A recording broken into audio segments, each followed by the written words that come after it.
Well, it's always the same, every rock and roll band. It's not just Slade, it's every rock and roll band's the same. They split up because egos, money. Yeah.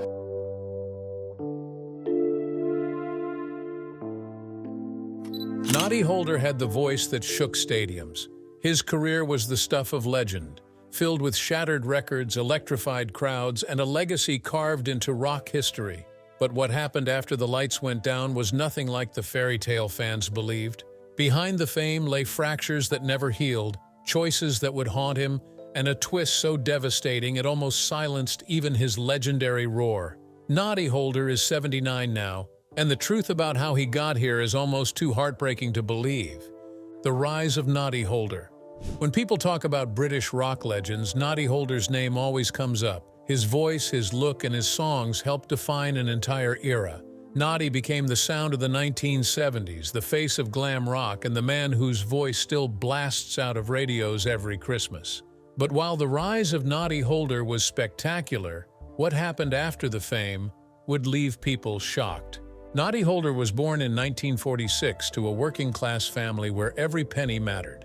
Music wasn't part of some family tradition or big opportunity handed down to him. Instead, he had to chase it on his own, and it quickly became clear that he had a natural gift. By the age of 13, Noddy had already formed his first band, the Rockin' Phantoms. While other kids were still figuring out what they wanted to do, Noddy was already on stage with a microphone, belting out songs with a voice that nobody could ignore. Even back then, Noddy's voice was something different. It was raspy, loud, and powerful, and could fill a room and cut straight through the noise. His dad supported him, even letting Noddy use the family van to drive not only his own band to gigs, but also other local musicians. One of those young musicians was reportedly Robert Plant, long before Led Zeppelin. By his late teens, Noddy was already stepping up to the professional scene. He joined Steve Brett and the Mavericks, a group signed to EMI. They recorded a few singles, which didn't take off, but this was the experience Noddy needed. He was finally in the recording studio, working with labels, and seeing how the music business really operated. Noddy's big break came in 1966, when he joined a band called the In-Betweens.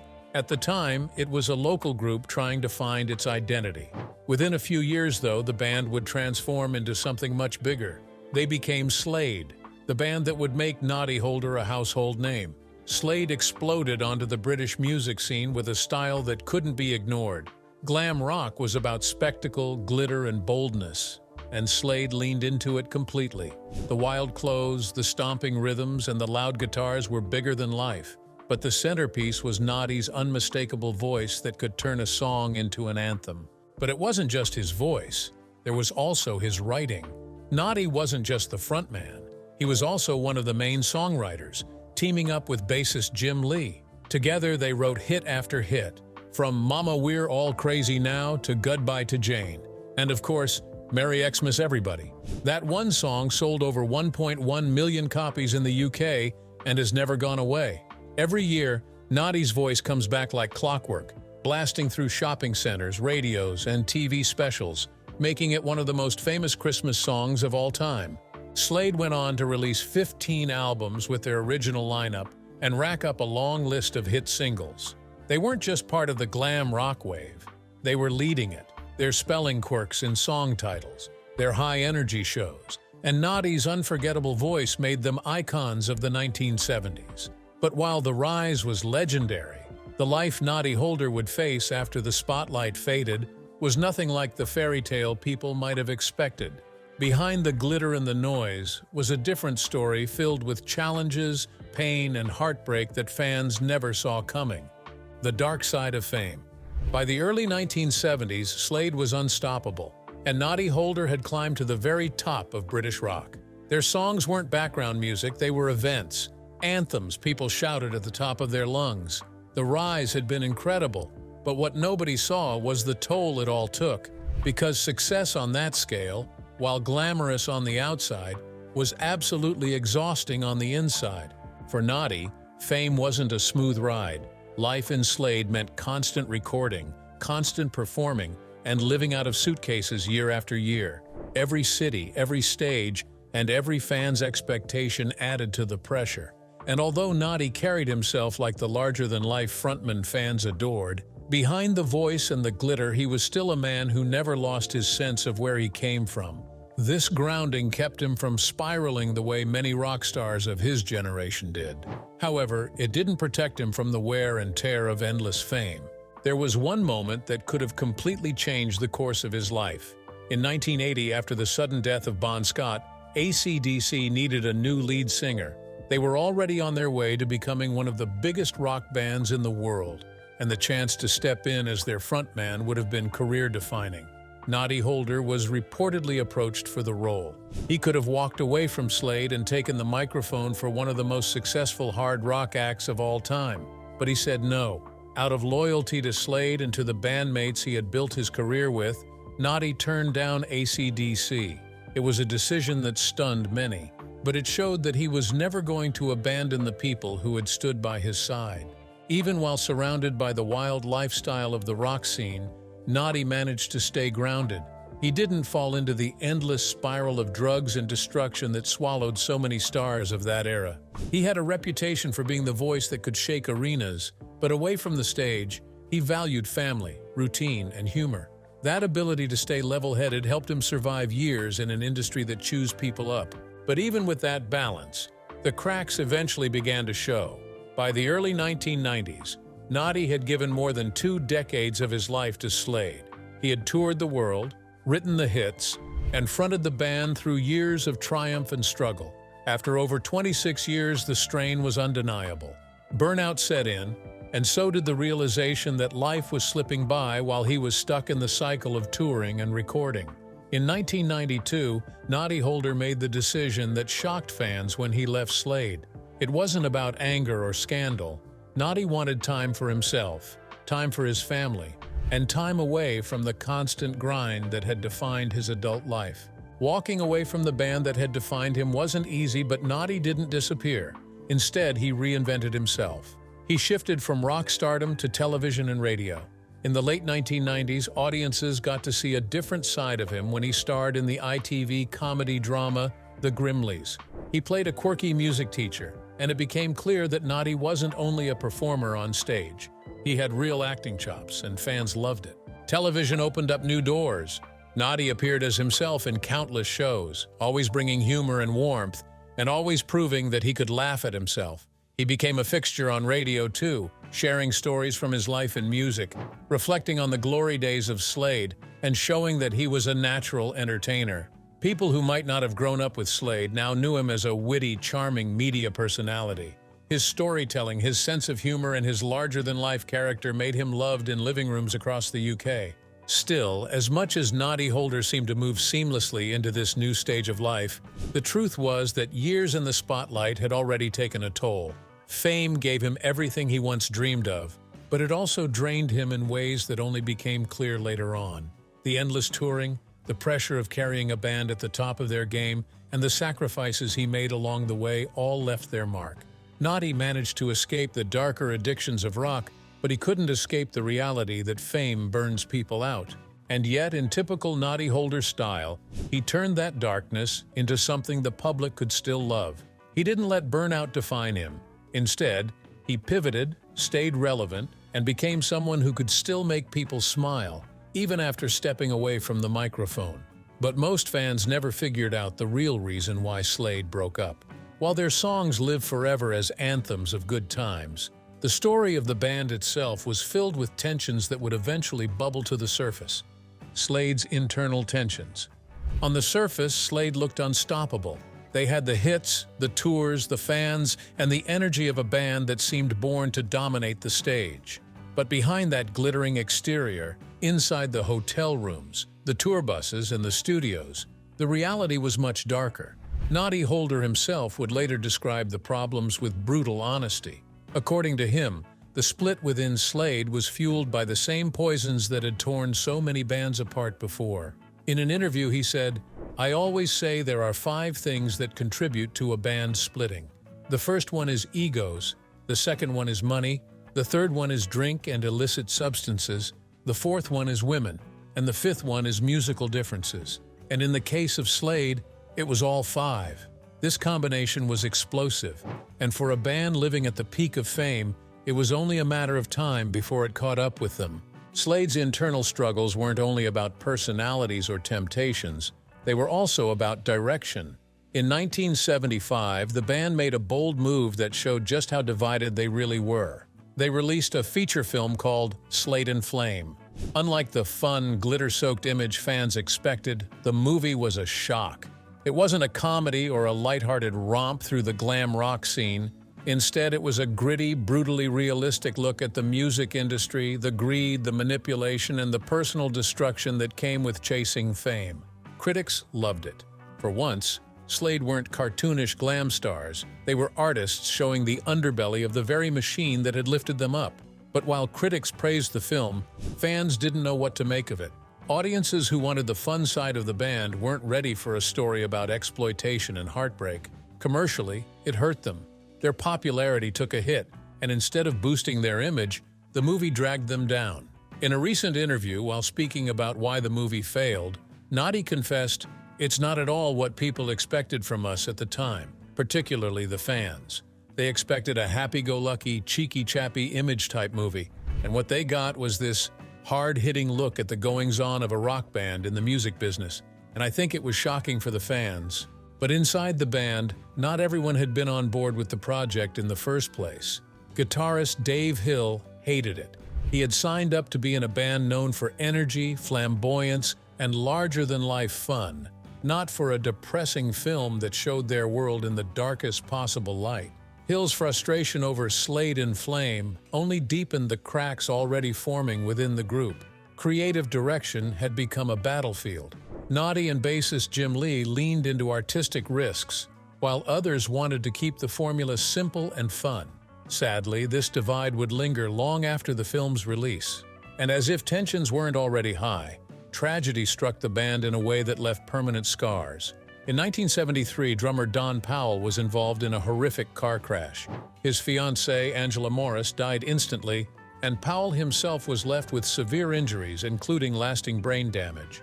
He spent weeks in a coma, and when he finally woke up, he struggled with memory loss that would haunt him for the rest of his life.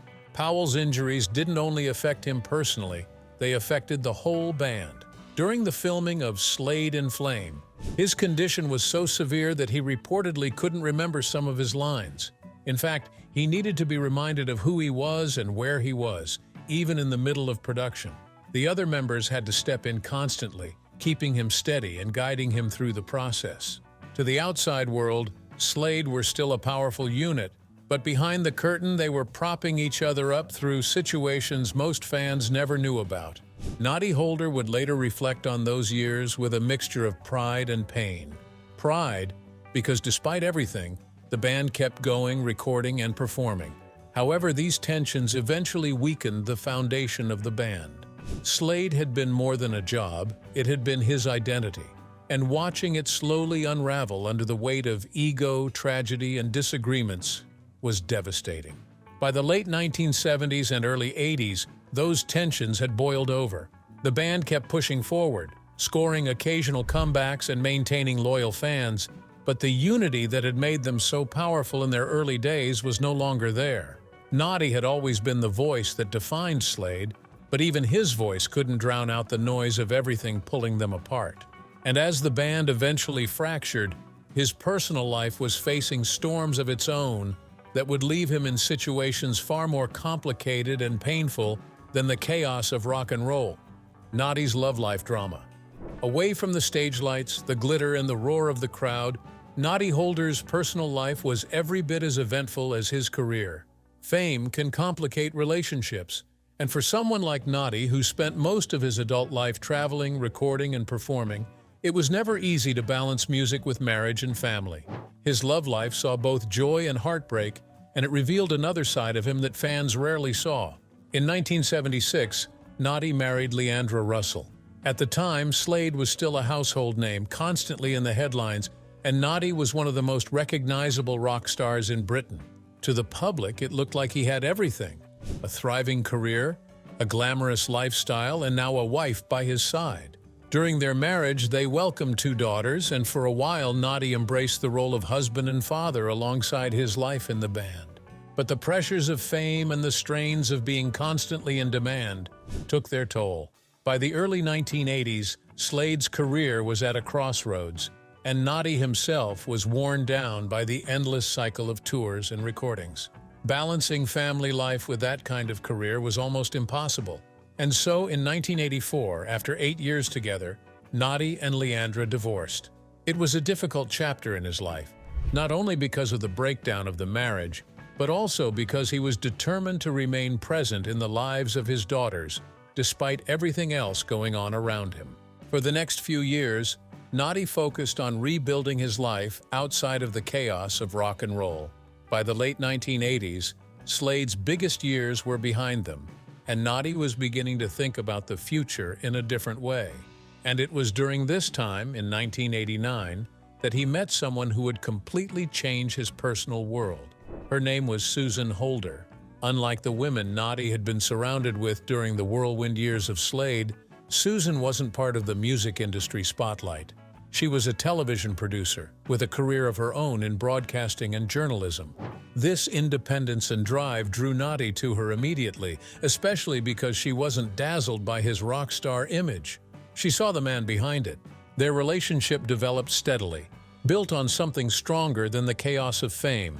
Susan was intelligent, creative, and confident, and over the years, she built a successful career as a journalist, writer, and broadcaster. She became a frequent guest on BBC Radio Manchester and contributed to various projects that showcased her own voice and perspective. For Noddy, this relationship was different. It was a partnership where both of them brought their own passions and talents to the table. After more than a decade together, Noddy and Susan made it official. In 2004, they married, and not long before that, they had welcomed a son together. They named him Django, after the legendary jazz guitarist Django Reinhardt. Susan herself later shared insights into what it was really like to live with Noddy Holder. As a writer and author, she wrote about their life together, and in doing so, she gave fans a rare glimpse into the private world of a man who, for decades, had seemed larger than life. She described the humor that Noddy brought into their relationship, the way he embraced being a father again later in life, and the challenges that came with being married to someone so instantly recognizable. To the outside world, Noddy was still the booming voice of Slade, forever tied to Christmas playlists and rock anthems. But at home, with Susan and Django, he was simply a husband and a father. He cooked meals, told stories, cracked jokes, and enjoyed the ordinary rhythms of family life that had always been hard to hold on to during the peak years of fame. For many fans, hearing about Noddy's personal happiness was comforting. They had watched him for years on stage, heard his voice on countless records, and followed his ups and downs in the press. To know that he had found stability and joy later in life made the story feel complete. After decades of glitter, noise, and exhaustion, he had found love that lasted and a family life that kept him grounded. But as much as this chapter of his life brought joy, the story of Noddy Holder doesn't end in peace and simplicity. Because after years of happiness with Susan and Django, and decades of keeping his private life as steady as he could, Noddy would face something that no amount of fame, loyalty, or love could shield him from. A heartbreaking turn that would shake him, his family, and his fans to the core. The heartbreaking turn. For decades, Noddy Holder seemed indestructible.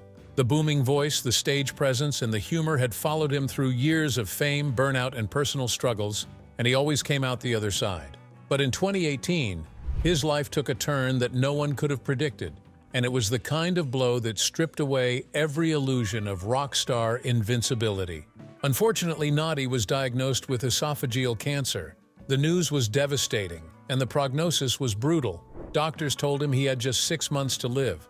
For a man who had faced every kind of challenge in music and life, this was a different kind of challenge. He once spoke about how he took the heartbreaking news in an interview, saying, "They'd only given me 6 months to live, and I knew I'd start cracking jokes, which probably wasn't the best way to handle it. Don't bother getting me a birthday card this year. I'm not good at taking things too seriously. I started the chemo but figured that if my number was up, there wasn't much I could do about it." But jokes aside, the battle ahead was nothing short of hell. Noddy began treatment at the Christie Hospital in Manchester, one of the leading cancer treatment centers in the UK. The therapy he underwent was experimental chemotherapy. an option that carried risks, but also the chance of giving him more time.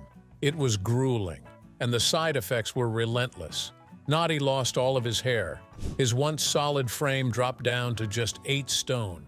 The physical toll was staggering. This was the same man whose voice had once roared over entire arenas, now brought to his weakest point, fighting not on stage but in a hospital room.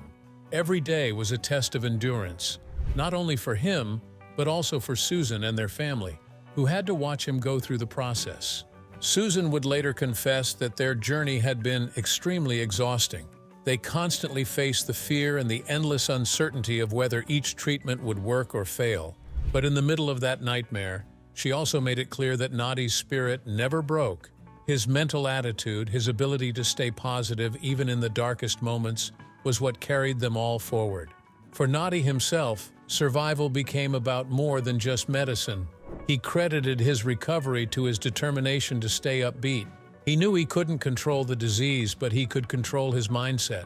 Every appointment, every session, and every setback was met with the same resilience that had carried him through decades in the brutal world of rock music.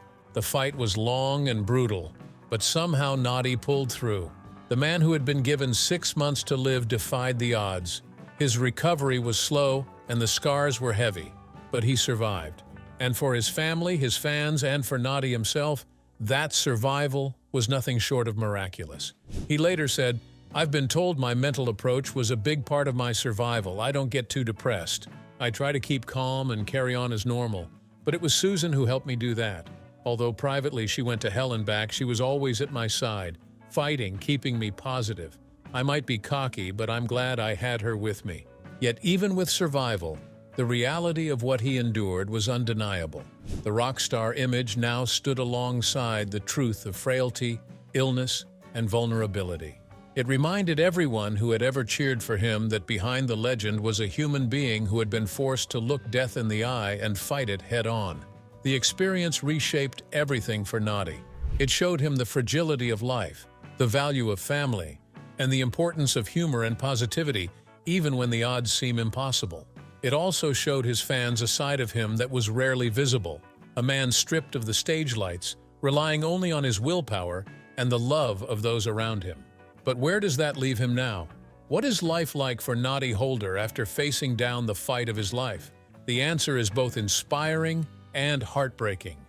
Noddy Holder at 79.